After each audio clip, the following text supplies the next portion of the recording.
అందరికీ నమస్తే నుల్లా welcome to MR media Telangana. This is Rekha. దేశంలోనే అంటే రాష్ట్రంలో కాదు దేశంలోనే అతిపెద్ద స్కామ్కు రేవంత్ రెడ్డి తెరలేపిండ. 9300 ఎకరాల భూమిని ఆంబుక్క పెట్టేందుకు రేవంత్ రెడ్డి సిద్ధమైందా? 30% చెల్లిస్తే ఖాళీ 30% చెల్లిస్తే రెగ్యులరైజ్ చేస్తామని చెప్పేసి వాళ్ళ కుటుంబ సభ్యులకు సన్నిహితులకు 9300 ఎకరాల భూమిని కట్టబెడతా ఉన్నాడా అంటే అవుననే సమాధానాలు వినబడతా ఉన్నాయి. దాదాపు దావోస్ పెట్టువాళ్ళు లేకపోతే అమెరికా పోయినప్పుడు కూడా ఈ అంశం గురించి రేవంత్ రెడ్డి మాట్లాడిండు. ఈ భూముల గురించి రేవంత్ రెడ్డి మాట్లాడిండు. ఆ భూములు ఎక్కడున్నాయి అంటే అవి పారిశ్రామికం సంబంధించిన భూములు ఏవైతే ఉంటాయో అవి ఇండస్ట్రియల్ సెక్టార్కి సంబంధించిన భూములు ఏవైతే ఉన్నాయో ఆ భూములను ఏవి రెడ్డి, తిరుపతి రెడ్డి, కొండల రెడ్డిలకు కట్టబెట్టడానికి రేవంత్ రెడ్డి ప్రయత్నాలు చేస్తూ ఉన్నారు. దేశంలోనే అతిపెద్ద భూ స్కామ్ ఇది ఆషామాషా భూమి స్కామ్ కాదు, దేశంలోనే అతిపెద్ద భూ స్కాము. మనకు తెలుసు చాలా రంగాలలో రేవంత్ రెడ్డి ముందంజలో ఉన్నారు. అందులో చెప్పుకున్నట్లు అంటే చెప్పుకోదగ్గ ఏంటంటే 89 క్రిమినల్ కేసులతోని దేశంలోనే ఏ ముఖ్యమంత్రి లేని వ్యక్తిగా ఏ ముఖ్యమంత్రి మీద లేని కేసులు 89 క్రిమినల్ కేసులు మన ముఖ్యమంత్రి రేవంత్ రెడ్డి మీద ఉన్నాయి. ఆయన కేసులను ఒక మెడల్స్ లెక్క భావిస్తాడట. ఏదో ఇంటర్వ్యూలో కూర్చొని మాట్లాడిండు కదా, 89 అంటే చాలా ఉండే 100 మీద ఉండే కొన్ని పొంగ 89 మెడల్స్ మిగిలినాయి అంటాడు. ఇక మరి కేసులు పెట్టుకునేటోళ్ళు మెడల్స్ అని చెప్పేసి అంటే ఇక గమ్మతే ఉంటుంది కథ. కానీ మొత్తం మీద 89 క్రిమినల్ కేసులు ఉన్నాయి మన ముఖ్యమంత్రి గారి మీద.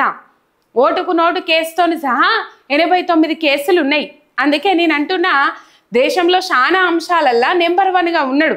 ఇచ్చిన మాట నిలబెట్టుకోకపోవడంలో కూడా నెంబర్ 1గా ఉన్నాడు ముఖ్యమంత్రి రేవంత్ రెడ్డి. ఎందుకంటే 6 గ్యారంటీలు ఇచ్చిండ్రు, 13 సబ్ గ్యారంటీలు ఇచ్చిండ్రు, 420 హామీలు ఇచ్చిండ్రు. అసలు ఏం చేయాలనో అర్థమైతలేదు, ఏం చేయాలనో పాలు పోతలేదు. ఏదైనా సభ పెడితే చేసిన అభివృద్ధి చెప్పుకునేందుకు ముఖం లేదు. ఎందుకంటే అభివృద్ధి చేయలేదు కాబట్టి. ఇక్కడ అభివృద్ధి చేయలేదు కానీ ప్రజాధనాన్ని ప్రజా సొమ్మును అప్పనంగా హెచ్సియు భూములు ఏవైతే ఉన్నాయో హెచ్సియు భూములలో అడవులను తొలగించి వాటిని ఇండస్ట్రియల్ సెక్టార్ చేయాలి, అప్పనంగా కట్టబెట్టుకోవాలని అనుకున్నారు. కానీ సుప్రీంకోర్టు ధర్మాసనం ఇంటర్ఫియర్ అయి సుప్రీంకోర్టు ధర్మాసనం శివాట్లు పెట్టింది. మామూలు శివాట్లు కాదు. ఎవరు చెప్పిండ్రు మీకు? అవి ఏమన్నంటే మూగజీవాలు తెచ్చిపోయినాయి, చెట్లు కొట్టేస్తుండ్రు, అట్లా ఇట్లా అని చెప్పేసి మాట్లాడితే రేవంత్ రెడ్డి ఏమన్నాడోళ్ళ అవంతా వీడియోలు ఫేక్ వీడియోలు అని చెప్పేసి చెప్పేవారకల్లా సుప్రీంకోర్టు ధర్మాసనానికి కోపం వచ్చి ఏమనుకుంటున్నారు మీరు? ఆషామాషియా 100 రోజులలో కొట్టేసిన చెట్లు ఏవైతే ఉన్నాయో ఆ చెట్లను అది ఏమంటారు కొట్టేసిన ప్లేస్లలో చెట్లను మళ్ళీ పునర్నిర్మించాలి, మళ్ళా రిప్లేస్మెంట్ చేయాలి. కొట్టేసిన చెట్లను కాకుండా మొక్కలైనా సరే మీరు నాటాలే, 100 రోజులలో నాటాలే. లేకపోతే సిఎస్తో పాటు ఇంకో మంది 6 అధికారులను మేము అక్కడనే తాత్కాలిక జైలు కట్టి మిమ్మల్ని అందులోనే పెడతామని చెప్పేసి హెచ్చరికలు జారీ చేసింది సుప్రీంకోర్టు ధర్మాసనం. ఇది అందరికి ఎరుకున్న ముచ్చట్నే. భూములు ఎక్కడుంటే అక్కడ తాకట్టు పెట్టాలి, అమ్మాలి, లేకపోతే కబ్జాలు పెట్టాలి. ఈ కార్యక్రమాలతో ముందడికి పోతా ఉన్నది రేవంత్ రెడ్డి సర్కార్.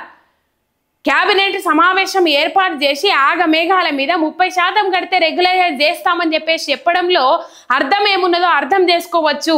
జనాలందరికీ ఈజీగా అర్థమవుతా ఉన్నది. అది ప్రజల సొమ్ము కదా, ప్రజా ఆస్తి కదా, ప్రజల భూములు కదా, ఇండస్ట్రియల్ సెక్టార్కి సంబంధించిన భూములు కదా, పారిశ్రామికానికి సంబంధించిన భూములు కదా. మరి ఆ భూములు ఎవరి ఆమోదంతో లటుక్కున్న వాళ్ళకి కట్టబెట్టాలని చూస్తూ ఉన్నారు. ఏవి రెడ్డి, తిరుపతి రెడ్డి, కొండల రెడ్డి. తిరుపతి రెడ్డి అంటే వాళ్ళ అన్ననేనాయ్, కొండల రెడ్డి అంటే వాళ్ళ తమ్ముడేనాయ్, ఇంకా ఏవి రెడ్డి ఎవరికో మనకు తెలిసేనాయ్. మొత్తం మీద వాళ్ళ బంధువులకు, వాళ్ళ చుట్టాలకు, వాళ్ళ అన్నదమ్ములకు ఈ తక్కువ పైసలతోని ఈ 30% కడితే మీకు రెగ్యులరైజ్ చేస్తామని చెప్పేసి మరి ఎంత దోపుతారు ఏం కథ తెలియదు. కానీ 70% వీళ్ళు మింగాలని చూస్తున్నారేమో అనే అంశాలు బయటకు వస్తూ ఉన్నాయి. నిన్న దుద్దిల శ్రీధర్ బాబు, ఐటీ మినిస్టర్ దుద్దిల శ్రీధర్ బాబు ఈ అంశం మీద మాట్లాడిండ్రు. ఈ అంశం మీద మాట్లాడి ఏం చెప్పిండ్రు? ఆయన హక్కును కల్పించిందే బీఆర్ఎస్ పార్టీ అని చెప్పిండ్రు కదా. జీవో తీసుకొచ్చినాము, 100% మీరు కట్టిన తర్వాతనే అవి అవుతాయి. కానీ ఈ ప్రభుత్వం ఏం చేస్తుంది?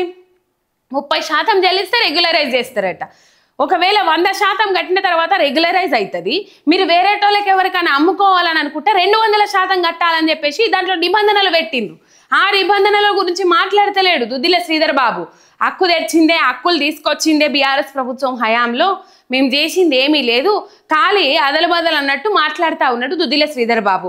మరి ఇక్కడ కేటీఆర్ గారు అంత ఆరోపణలు చేసిర్రు కదా రేవంత్ రెడ్డి గారి మీద, మరి దుద్దిల శ్రీధర్ బాబు గారు అది అవాస్తవం అది వాస్తవం అని చెప్పేసి ఏముచ్చట చెప్పలే, దాన్ని కొట్టి పారేయలే. 30% ఏదైతే ఉన్నది క్యాబినెట్లో ఆమోదం తెలుపుకున్నారు ఆల్రెడీ.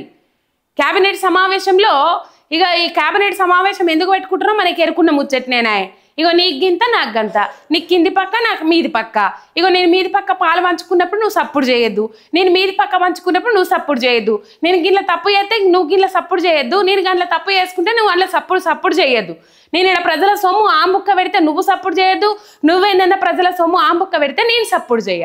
ఇగో గిట్లా ఈ వాటాల పంచాయతీలు తేల్చుకోవడం కోసమే వీళ్ళు క్యాబినెట్ సమావేశాలు పెడతారు, క్యాబినెట్ మీటింగ్లు పెడుతున్నారు అనేది ఇప్పటికి యావత్తు తెలంగాణ సమాజానికి అర్థమైపోయింది. ఇంకా కొత్తగా అందులో ఆలోచించాల్సిన అవసరం ఏమీ లేదు. రైట్, మొత్తం మీద ఇక్కడ ఉన్న బాలానగర్ కాటేదాన్ జీడిమెట్లలో ఉన్న 9,300 ఎకరాలు దాదాపు 5 లక్షల కోట్ల విలువైన భూములకు ఒక్క గొంబగుత్తగా ఎసరు పెట్టిండు రేవంత్ రెడ్డి. ఆంబుక్క పెడదామని చెప్పేసి ఆలోచన చేసిండు. 5 లక్షల భూ కుంభకోణానికి రేవంత్ రెడ్డి తెరలేపిండు. భారతదేశ చరిత్రలో అతిపెద్ద భూ కుంభకోణం ఇది. భూ కుంభకోణానికి పాల్పడుతున్నాడా Revanth Reddy? Industrial land transformation పేరుతోని పెద్ద ల్యాండ్ స్కామ్కు తెరలేపిండా, స్కెచ్ చేసిండా? పరిశ్రమలకు కేటాయించిన భూముల్లో దండుపాల్యం బ్యాచ్ దిగిందా? 9,000కు పైగా ఎకరాల భూములను, ప్రభుత్వ భూములను గుంపుగా కాజేస్తున్నారా? అధికార మదంతో అడ్డగోలుగా బరితెగిస్తే అడిగే వాళ్ళు ఎవరు లేరనుకున్నారా? 5 లక్షల కోట్ల ల్యాండ్ స్కామ్పై కేటీఆర్ బయటపెట్టిన ఆధారాలు దేశవ్యాప్తంగా హాట్ టాపిక్గా నిలిచినాయి. నిజంగా నిన్నటి నుంచి దేశవ్యాప్తంగా సంచలనంగా మారింది. మరి ముఖ్యమంత్రి రేవంత్ రెడ్డి మీద కదా ఆరోపణలు. మరి ముఖ్యమంత్రి రేవంత్ రెడ్డి ఎందుకు ప్రెస్ మీట్ పెట్టలే, ఎందుకు దీని మీద సమాధానం చెప్పలే? మరి ఇంతగానం ఆధారాలతోని సహా 9,300 ఎకరాలు 5 లక్షల కోట్ల భూమి, 5 లక్షల కోట్ల విలువైన భూములను మింగాలని చూస్తా ఉన్నాడు రేవంత్ రెడ్డి అని చెప్పేసి ఆధారాలతోని సహా ఇక్కడ ఉన్న ప్రధాన ప్రతిపక్షం బయట పెడితే ఈ అంశం మీద బీజేపీ ఎందుకు సపోర్ట్ చేస్తలే? కాళేశ్వరంలో భాగంగా మేడిగడ్డ ఏదైతే ఉన్నదో మేడిగడ్డకు సంబంధించి 1-2 పియర్స్లలో క్రాక్ ఏర్పడితే మేఘాల మీద కిషన్ రెడ్డి లేఖ రాసిండు. నేషనల్ డ్యామ్ సేఫ్టీ అథారిటీ బృందం ఏదైతే ఉంటుందో ఆ బృందము మేఘాల మీద దిగిపోయింది.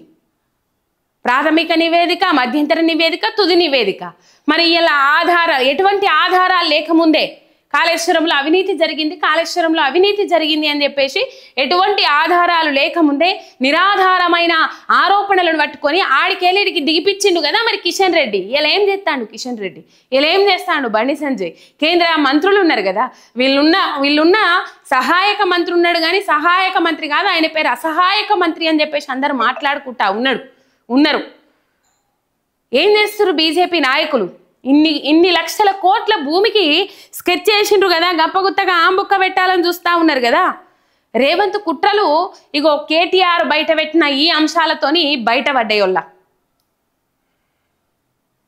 ఎంతగానం ప్రభుత్వ భూములను ఆంబుక్క పెడతారు అయిపోయాయి. మరి ఆ ప్రభుత్వ భూములల్లో ఏమన్నా ప్రజలకు అక్కరబడి చేస్తారా అంటే అది కాదు. 30% కడితే రెగ్యులరైజ్ చేస్తారట. మరి ఇంకా 70% మీరు బోరలలో వేసుకుంటారా, బోరాలు నింపుతారా? చట్టం తీసుకొచ్చినాము అని చెప్పేసి అప్పుడు చెప్పిండ్రు. అదే ముచ్చట నిన్న ప్రెస్ మీట్లో కూడా ప్రస్తావించిండ్రు కేటీఆర్. మరి దానికి దుద్దిల శ్రీధర్ బాబు కౌంటర్ ఇవ్వకుండా చేసుకొచ్చిందే వాళ్ళు చెప్తారు కదా, చట్టం చేసుకొచ్చిందే 100% కడితేనే రెగ్యులరైజ్, లేకపోతే 200% అంటే ఎవరికైనా అమ్ముకోవాలనుకుంటే ఎవరి పేరు మీద ట్రాన్స్ఫర్ చేయాలంటే 200% కట్టాలని చెప్పేసి ఆ నిబంధనలను ఉల్లంఘించి కావాల్సుకుని ఈ కోట్ల భూమి 5 లక్షల కోట్లు అంటే మాటల అనుల్లా స్కామ్.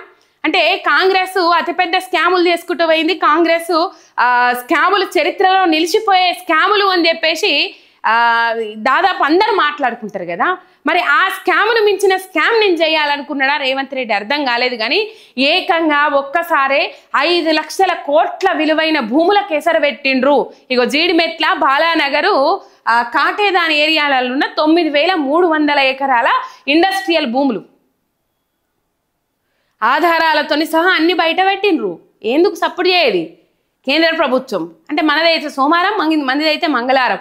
మీ బంధం బాగుంది కాబట్టి ఇలా రేవంత్ రెడ్డి మీదకి సపోర్ట్ చేస్తలేరా? బడే బాయ్ చోటే బాయ్ బంధం మంచుకున్నది కాబట్టి రేవంత్ రెడ్డి చేస్తున్న అరాచకాలను ఆగడాలను ఎంబటేసుకొని వస్తానరా? ఎందుకు సపోర్ట్ చేస్తలేరు? దీని మీద విచారణ జరిపియాలి కదా, సిబిఐ ఎంటర్ కావాలి కదా, ఈడీ ఎంటర్ కావాలి కదా, ఏవి ఎంటర్ కావు. రైట్, మొత్తం మీద బిగ్ భూ స్కామ్ కు తెరలేపిండు రేవంత్ రెడ్డి. దేశంలోనే అతిపెద్ద స్కామ్ ఇది. మొత్తం మీద ఇండస్ట్రియల్ ల్యాండ్ ట్రాన్స్ఫర్మేషన్ పేరు మీద వాళ్ళ అన్నదమ్ములకు అండ్ వాళ్ళ బంధువులకు సంబంధించిన వాళ్ళ పేర్ల మీద ఈ భూమిని ట్రాన్స్ఫర్ చేయాలని చెప్పేసి నిర్ణయం తీసుకున్నాడు. అది కూడా 30% కడితేనే ప్రజల ఆస్తిని రేవంత్ తన కుటుంబానికి అప్పనంగా దారబోస్తా ఉన్నాడు. నిబంధనలకు విరుద్ధంగా 30% ఫీజు చెల్లిస్తే రెగ్యులరైజ్ చేస్తారట. ఇది కథ. ఏమన్నారు BRS working president KTR? Compulsory మళ్ళా ఈ అసెంబ్లీ ఎన్నికల తర్వాత అధికారంలోకి వచ్చేది మేమే, అప్పుడు విచారణ చేపడతాం ఈ అంశం మీద అని చెప్పేసి మాట్లాడిండు. ఇది కథ. 5 లక్షల కోట్ల భూ స్కామ్ అంటే మాటలు అనుల్లా. 9,300 ఎకరాలు ఎప్పుడు అచ్చిన్ నుంచి భూమి మీదనే ఉన్నది. ఫార్మాసిటీకి సంబంధించిన భూములు ఏవైతే ఉన్నాయో ఆ సేకరించిన భూములు మేము తిరిగి వాపసిస్తామని అన్నారు. తర్వాత ఫార్మా క్లస్టర్లు లగచెర్లకు తోలుకపోతాం, లగచెర్ల కడతామని చెప్పేస్తే లగచెర్ల రైతులు తిరుగుబాటు లేవనెత్తిండ్రు. మా భూములు మీరు ఎట్లా గుంజుకుంటారు అని చెప్పేసి. NHRC national human rights commission ఏదైతే ఉంటుందో ఆ కమిషను రేవంత్ రెడ్డి సర్కార్ మీద నిప్పులు జరిగింది. లగచెర్ల రైతులను ఆడబిడ్డలను చూడకుండా అరాచకాలకు పాల్పడ్డారు. ఇబ్బందికరమైన పరిస్థితులు పెట్టిండ్రు. మఫ్టీలో ఉన్న పోలీసులు తెలియదు, పోలీసుల పేర్లతోనైన గుండగాలు తెలియదు, కానీ లగచెర్ల రైతులను ఇబ్బంది పెట్టిరు. ఇట్లా ఫార్మాసిటీ భూములు ఏవైతే ఉన్నాయో ఫార్మాసిటీ భూములు తిరిగి ఇచ్చేస్తామంటే ఆ రైతులు కొట్లాడ పెడతారు. ఆడ సిమెంట్ ఫ్యాక్టరీ అని చెప్పేసి, లేకపోతే అక్కడ సిమెంట్ ఫ్యాక్టరీ కాదు, దాన్ని ఫ్యూచర్ సిటీ చేస్తాడట. ఏదైతే 15,000 నుంచి 20,000 ఎకరాలు బీఆర్ఎస్ ప్రభుత్వం హయాంలో సేకరించబడ్డాయో ఆ భూములకు ఇంకా 30,000-40,000 ఎకరాల భూములు రైతులు త్యాగం చేయడానికి సిద్ధంగా ఉండాలని చెప్పేసి వేములవాడ సభలో మాట్లాడతాడు ముఖ్యమంత్రి రేవంత్ రెడ్డి. ఆనాడు చెప్పింది ఏంది? కోమటిరెడ్డి వెంకటరెడ్డి పోయిండు ఆడికి. బీఆర్ఎస్ ప్రభుత్వం ఉట్టే గుంజుకున్నది మీ నుంచి, మేము అధికారంలోకి రాగానే మీకు భూములు ఇస్తామని చెప్పేసి మాట్లాడిండ్రు. ఏమయ్యా సారు భూమి అంటే సప్పు లేదు, RRR అలైన్మెంట్ మార్చిరు, దాని మీద మాట్లాడారు. ఎవ్వరు మాట్లాడేటోళ్ళు ఇటుపక్క పోయి మాట్లాడతారు కానీ అటుపక్క పోయి మాట్లాడతలేరు. మరి ఇటుపక్క మాట్లాడే దాంట్లో ఏమన్నా నిజం ఉన్నదా అంటే అదేం లేదు. ఊదుగాలది పీరు లేవదు అసొంటి ముచ్చట్లతో. RRR అలైన్మెంటు 5 కిలోమీటర్లు మార్చిరు కావాల్సుకొని. సామాన్య పేద మధ్యతరగతి రైతుల భూములకెళ్ళి RRR అలైన్మెంట్ మారిస్తే ఆడికి పోతే కోమటిరెడ్డి వెంకటరెడ్డి మాట్లాడతాడు, అవారగా ఉదుత్తవాయి పోన్రి, నా వాళ్ళకి అప్పటి వరకు అందరూ ఏమంటారు అన్నేళ్ళు ఒకలే ఉంటారని నమ్మకం ఉన్నది అని చెప్పేసి. అచ్చి నుంచి భూములు HCI భూములు అట్లా, లగచెర్ల భూములు ఇట్లా, ఇటు పోతే ఫార్మాసిటీకి సంబంధించిన భూములు ఇట్లా, సిమెంట్ ఫ్యాక్టరీ అదానికి సంబంధించి అనిల్ అంబానీకి సంబంధించి ఏవైతే ఉంటాయో ఆ భూములకు సంబంధించి అక్కడ సిమెంట్ ఫ్యాక్టరీ పెడతా అని చెప్పేసి, అక్కడ పార్కుకు తీసుకున్న భూమిని సిమెంట్ ఫ్యాక్టరీ పెడతా అని చెప్పేసి ఆ రైతులు అట్లా ఇట్లా ఏమన్నంటే భూముల మీద పడ్డది. శంషాబాద్ ఎయిర్పోర్ట్ దగ్గర మామిడిపల్లె ఏదో ఊరు ఉంటుంది, ఆ ఊరు దగ్గర ఆ భూములు అట్లా ఏమన్నంటే భూముల మీద పడ్డాడు. 20,000 కోట్ల విలువ చేసే భూములను పైసలు కావాలి ఆ బుక్క పెట్టాలని 10,000 కోట్లకు తాకట్టు పెడతాడు. ఇగో ఇట్లా వేసుకుంటూ పోతాడు. మరి ఏం చేస్తామని అనుకుంటుండు తెలంగాణ రాష్ట్రానికి తెలియదు. ఇగో ఇంకో 5,000 కోట్ల అప్పులు తీసుకుంటారట. ఆ బాండ్లు ఏవైతే సెక్యూరిటీ బాండ్లు కాకుండా మిగతా సంస్థల నుంచి రుణాలు కానీ లేకపోతే బ్యాంకుల నుంచి తీసుకున్న రుణాలు కానీ 2,50,000 కోట్ల రూపాయలకు చేరింది సెక్యూరిటీ బాండ్లు. అలాగా మళ్ళా ఇగో ఈ కథ ఉన్నది. ఒక సబ్స్క్రైబ్ చేసుకొని సపోర్ట్ చేయండి. మీ MR మీడియా తెలంగాణ శనార్థి.